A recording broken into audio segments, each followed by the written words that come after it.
Nosso evangelho de hoje é Mateus 25, de 14 a 30. Naquele tempo, disse Jesus aos seus discípulos esta parábola.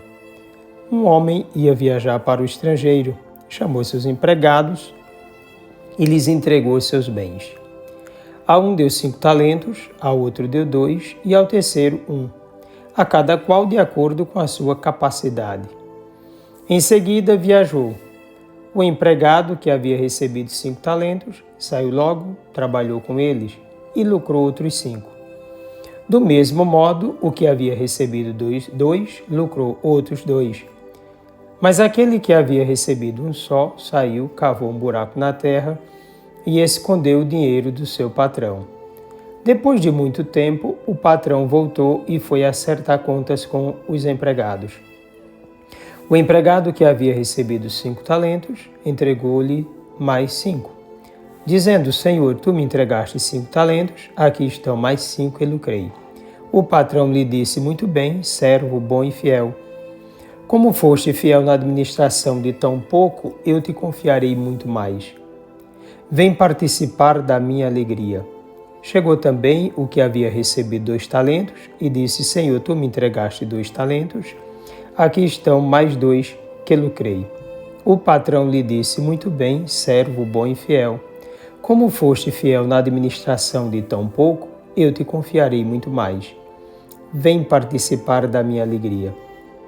Por fim, chegou aquele que havia recebido 1 talento e disse: Senhor, sei que és um homem severo, pois colhes onde não plantaste e ceifas onde não semeaste. Por isso fiquei com medo e escondi o teu talento no chão. Aqui tens o que te pertence. O patrão lhe respondeu: servo mau e preguiçoso, tu sabias que eu colho onde não plantei e que ceifo onde não semeei. Então devias ter depositado meu dinheiro no banco, para que ao voltar eu recebesse com juros o que me pertence. Em seguida, o patrão ordenou: tirai dele o talento e dai-o àquele que tem 10. Porque a todo aquele que tem será dado mais, e terá em abundância. Mas daquele que não tem, até o que tem lhe será tirado.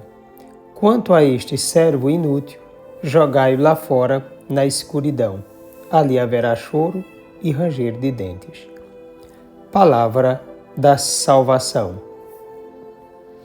Essa parábola nos introduz num período que vai desde a ascensão de Jesus até o retorno no juízo final. Outros autores costumam falar do período entre a ascensão e julgamento de Jerusalém no ano 70, com a queda do templo, realizada pelo general Tito, do exército romano. O fato é que Jesus se ausenta, e aqui eu coloco entre aspas essa ausência, por um longo tempo, podendo chegar inesperadamente para um acerto de contas pelos talentos, os dons, concedidos aos seus. O talento é uma medida de peso, não precisamente uma moeda. Indicava uma ânfora de 26 quilos de água. 5 talentos são uma soma enorme.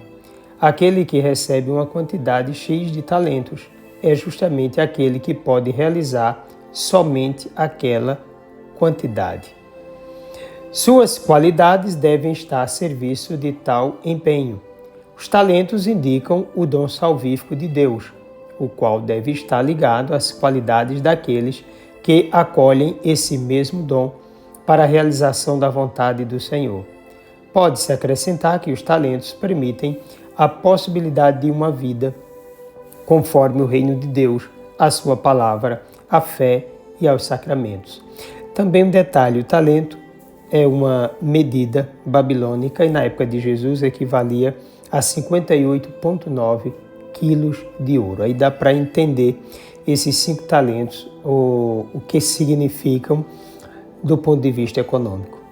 A parábola centra naquele que recebeu um só talento. É com ele que Jesus dialoga. Os outros aparecem como coadjuvantes. O que aconteceu? Aquele homem de um só talento não quis perdê-lo. Por isso o enterra. Aqui uma referência à liderança judaica. É como se quisesse viver a lei pela lei, o que lhe oferece tranquilidade diante da vontade de perfeição de Deus. Tem-se aqui um fechamento ao Messias, Cristo Jesus. Nesse caso, o texto quer frisar a incapacidade de abertura à vontade de Deus por parte dos líderes contrários ao Messias Jesus de Nazaré. Como o objetivo é a salvação por meio do Filho de Deus feito carne, fechar-se a ele significa rejeição a Deus. Consequentemente, outro não pode ser o resultado senão a condenação. Apegados a si mesmos e ao mundo, esses líderes viviam a lógica do medo, do risco de se lançarem na novidade de Deus para além do que eles conheciam, para um patamar desconhecido deles, mesmo que fosse plenitude. O medo de se aventurar pode matar o homem, amansá-lo perante os benefícios do mundo e torná-lo um indiferente às coisas de Deus. Esse é o tipo de pessoa que não tem fé nem confiança, é desestimulado diante da vontade do Senhor. Não possui diligência e só procura viver no comodismo como trepadeira às custas dos pais ou dos avós, ou ainda a mercê de quem o sustenta em troca de favores nebulosos. A lógica de Jesus Cristo é outra. Assim como no mundo dos negócios não se pode lucrar sem riscos, o mesmo se dá com multiplicação dos dons de Deus. Cabe a cada pessoa que se encontrou com Cristo aplicar-se totalmente na causa do reino de Deus, fazendo de sua vida um verdadeiro dom e ainda usando os dons que possui para fazer o bem e levar a mensagem da salvação a todos. Não pode ser discípulo de Jesus Cristo quem só deseja viver no conforto da lei, pensando somente em resguardar a própria vida. É necessário ir ao mundo inteiro, correr grandes riscos no meio do mundo, sem temer as tentações, nem muito menos as perseguições. Não existem homens e mulheres perfeitos, mas pessoas limitadas, fracas, porém cheias da graça de Deus, impulsionadas pelo Espírito Santo para levar o Evangelho a todo o mundo. Esse é um dos ensinamentos mais avançados de todos os tempos do ponto de vista econômico, inclusive, porque pode dizer que ele foi responsável pela mudança de estrutura social do mundo grego, pelo fato mesmo de colocar quem está no topo a serviço do bem maior, participando com todos das mesmas lutas e objetivos. Nessa forma de pensar, ninguém é escravo de ninguém, mas todos a serviço de todos. Não existem menores e mais imperfeitos, mas seres humanos no combate de todos os dias e todos responsáveis por todos. Não esquecer que a quem mais foi dado, mais será exigido. Todos os talentos são para ser usados, multiplicados, transmitidos. Não interessa o cargo, a missão, a vocação, tudo deve ser aplicado segundo a lógica do serviço para o bem de todos. Essa parábola lembra uma cena de juízo. Produz uma reflexão sobre o que fomos capazes de fazer e o que deveremos fazer daqui para frente. O que fizemos com os bens de Deus? O que podemos ainda fazer? Correremos riscos? Tememos o mundo? Amamos o Senhor ou temos medo dele? O que fizemos e o que faremos com o dom que somos e com os dons que temos? Convém assinalar, antes de tudo, que o primeiro talento é cada um de nós. Deus nos criou como autênticos dons, homens e mulheres criados à sua imagem e semelhança para dizermos sim a Ele e à sua obra, agindo para a transformação do mundo segundo sua vontade. Em seguida, o próprio Deus nos concedeu outros talentos, habilidades, dons, a fim de que pudéssemos exercer a missão recebida com dignidade, santidade e produção de frutos, aqueles esperados por Ele. Como agir então?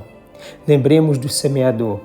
Ele é consciente de sua missão, tem sementes em abundância, confia absolutamente em Deus, crê de verdade e despreocupadamente sai jogando sementes por todos os lados, em todos os tipos de terrenos. Pois bem, quem tem a Deus como seu mais importante projeto de vida, não mede esforços para se lançar totalmente em sua obra, gastando-se para obter os frutos ou os lucros esperados.